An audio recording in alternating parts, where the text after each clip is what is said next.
لله وكفى وسلام على عباده الذين اصطفى أما بعد فأعوذ بالله من الشيطان الرجيم بسم الله الرحمن الرحيم قال الله تبارك وتعالى في القرآن المجيد إن الله لا يغير ما بقوم حتى يغيروا ما بأنفسهم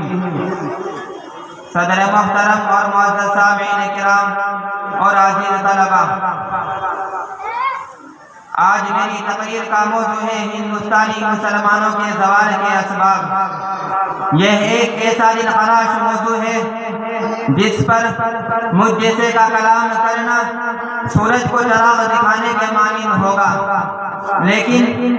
جب میں صدر صاحب کے حکم سے کھڑا ہو گیا ہوں تو میں مناسب سمجھتا ہوں کہ کچھ بیان کر دوں۔ اللہ تبارک و تعالیٰ سے دعا کریں کہ اللہ تعالیٰ مجھے صحیح کہنے اور ہم سب کو اس پر عمل کرنے کی توفیق عطا فرمائے۔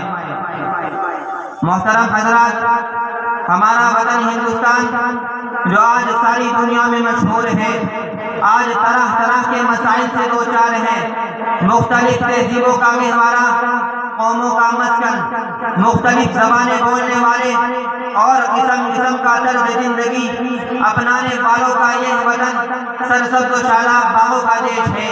آج ایسے مسائل میں گرفتار ہیں کہ قائدین کی قیادت اور رہنماؤں کی رہنمائی اور عقل مندوں کی عقلیں حیران و پریشان اور حل تلاش کرنے میں ناکام ہیں۔ سامعین کرام،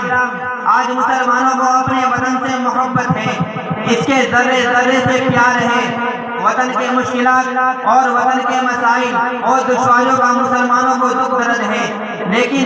آج ہندوستانی مسلمانوں کو یہ کہہ کر ستایا جاتا ہے کہ پاکستانی ہو اور کبھی مدارس اسلامیہ میں دہشت گردوں کا اڈا بتا کر مسلمانوں کو اور مسلمانوں کے رہنما علماء کرام کو پریشان کیا جا رہا ہے، اور کبھی بابری مسجد کو شہید کر کے مسلمانوں کو اذیت بھی پہنچائی جا رہی ہے۔ ہندوستان میں مسلمانوں کی سب سے بڑی اقلیت ہے، لیکن اس کے باوجود آج ان کی حالت یہ ہے کہ ان کے چہروں پر چھائی معاشی دیکھی نہیں جاتی۔ بچے مسکراہٹوں سے محروم ہیں، نوجوان بے روزگار ہیں، بوڑھے بے سہارا ہیں، عورتیں بے بسی اور بے کسی کی زندگی گزار رہی ہیں۔ ان مسلمانوں کی کوئی سیاسی اور معاشی تنظیم نہیں ہے، ان کے تعلیمی ادارے موت اور زیست کی کشمکش میں مبتلا ہیں، ان کے مابعدگاہیں خاموش ہیں، ان کی آبادیوں پر ویرانی چھائی رہتی ہے، ان کی صنعتیں منتشر ہیں، ان کی قوت ارادی مطمئن ہو چکی ہیں۔ دوستو، ہندوستانی مسلمان پورے ملک میں پھیلے ہوئے ہیں، ملک کے ہر گوشے میں آباد ہیں، یہ زندگی کے شعبے میں داخل ہیں، یہ صلاحیت کے مالک ہیں، ان میں قوت و فکر کی کمی نہیں ہے، نہ علم کی کمی ہے اور نہ عمل کی کمی ہے۔ اس کے باوجود آج زندگی کی سب سے بڑی خوشنصیبی حاصل کر رہے ہیں۔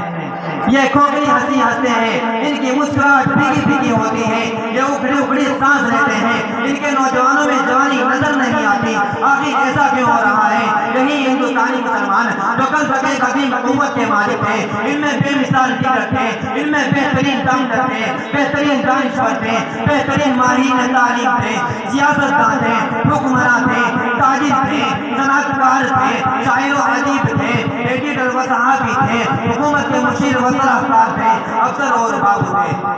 ان کی آنکھوں میں عقاب جھانکتے تھے، ان کے چہروں پر سورج چمکتا تھا، یہ شہروں کے پنجے مروڑ دیتے تھے، یا آسمان کی طرف دیکھ کر ستارے خوف زدہ ہو کر آنکھیں بند کر لیتے تھے۔ عزیزان گرامی، لیکن اب یہ سوال ہے کہ ہندوستانی مسلمان کیا ہوئے؟ احساس و برتری میں سرشار، احساس کمتری کے دلدل میں کیوں پھنس گئے؟ یہی مسلمان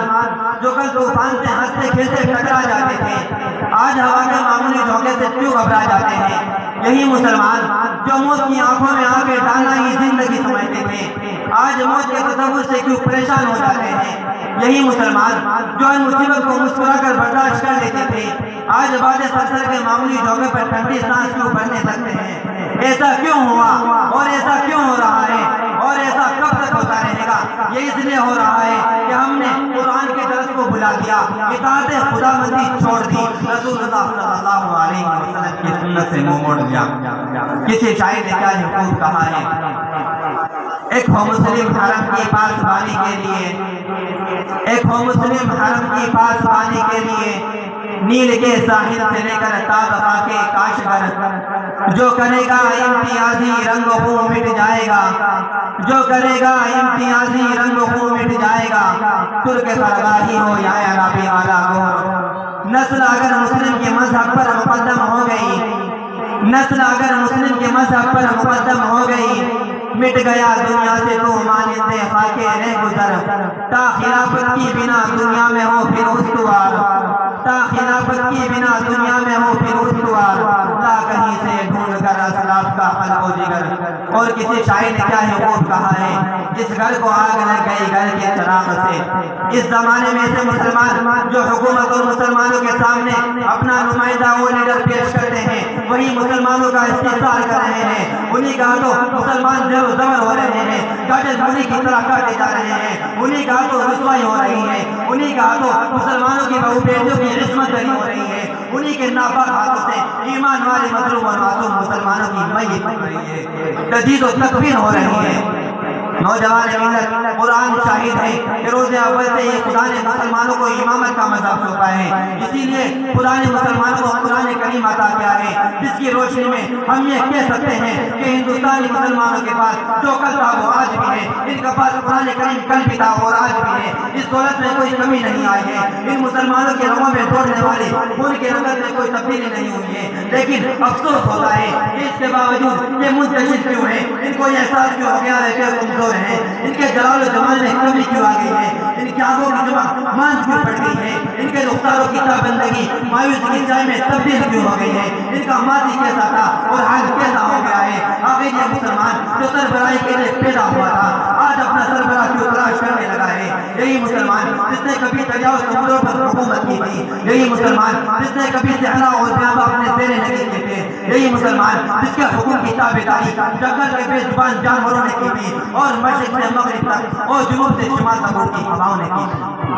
ہاں وہی مسلمان آج حیران و پریشان افسردہ و غمناک زندگی کے مقابلے میں بے بس اور بے کس لاچار و مجبور نظر آتا ہے۔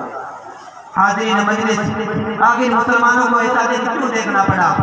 کیا اسباب و عامل جنہوں نے مسلمانوں کے عروج کو، زوال سے اقتدار کو، محکومی سے عزت و نامری کو ذلت و خاری سے بدل دیا؟ کسی شاعر نے کیا ہی خوب کہا ہے، متحد ہو تو بدل ڈالو دنیا کا نظام،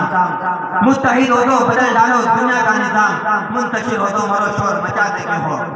برادران ملت، آج مسلمانوں کو اپنے اندر تبدیلی پیدا کرنے کی ضرورت ہے، اپنے آپ کو بدلنے کی ضرورت ہے، اتنا بدلنے کی ضرورت ہے کہ ہمارے ساتھ ہمارے ماحول بدل جائے، ہمارے حالات بدل جائے، ایک نئی زندگی ہو، نئی دنیا ہو، نئی فضا ہو اور ایک نئی آب و ہوا ہو۔ ان اللہ لا یغیر ما بقوم حتی یغیروا ما بانفسہم۔ خدا نے آج تک اس قوم کی حالت نہیں بدلی، خدا نے آج تک اس قوم کی حالت نہیں بدلی، نہ ہو جس کو خیال خود اپنی حالت بدلنے کا۔ اور کسی شاعر نے کیا یہ خوب کہا ہے، تو نے دیکھا فتوت رفتار دریا کا عروج، تو نے دیکھا فتوت رفتار دریا کا عروج، موج مستر کس طرح بنتی ہے اب زنجیر دیکھ، عام حریت کا جو دیکھا تھا خواب اسلام نے، عام حریت کا جو دیکھا تھا خواب اسلام نے، اے مسلمان آج تو اس خواب کی تعبیر دیکھ، اپنی خاکستر سمندر کو ہے سامان وجود، اپنی خاکستر سمندر کو ہے سامان وجود، مر کے پھر ہوتا ہے پیدا یہ جہان پیر دیکھ، کھول کر آنکھیں میرے آئینہ گفتار میں،